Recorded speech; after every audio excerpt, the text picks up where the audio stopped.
Let's take a look at some of the startup 3D meshes that we can find inside ZBrush. I'm going to go up to my tool palette, click on the palette handle and drag that over to the right hand side.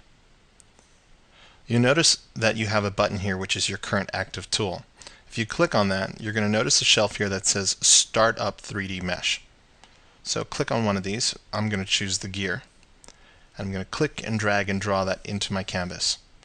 I'll hit the Edit button to make that editable so that I can rotate it around my scene. And then let's scroll down to the Initialize pull down. So if you open up Initialize, you'll notice that there's a lot of settings associated with this gear. One of them might be something like coverage. We can even change the outer profile of the spikes and make a very unique tool, very different from the initial one that we started with. Once you're done converting this to the different settings that you want, you can scroll all the way up to the top of your tool palette and click Make Polymesh 3D. Once we click Make Polymesh 3D, that'll make this tool editable, meaning that we can start working on it and sculpting on it. So I'm going to hit Control D twice just to add a little bit more resolution to this. And I might choose something like my blobby brush. And I can start sculpting away. Let's take a look at another tool inside ZBrush. So I'll hit the letter T, which is also the keyboard shortcut for edit, and then Control N to clear that. Again, I'm going to go to the active tool icon, open that up, and then choose something else. Click and drag to draw that into your canvas, and then again hit the Edit button so that we can start working with it. Now let's scroll back down to Initialize. Now when you open up Initialize for this different tool for this spiral, you'll notice that we have several different settings. Each initial primitive is going to have its own settings here under Initialize.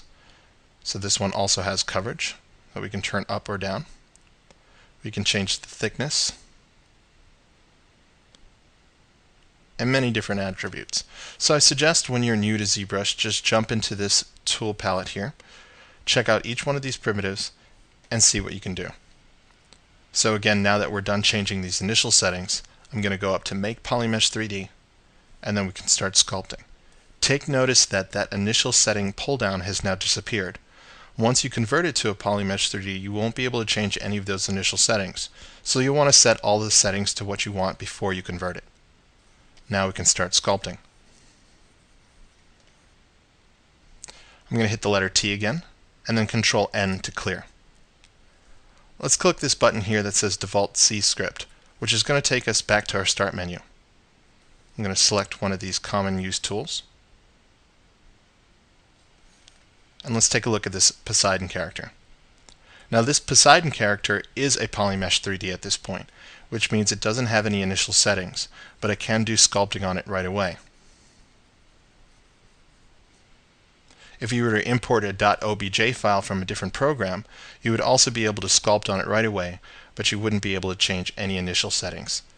Those are reserved just for these startup 3D meshes.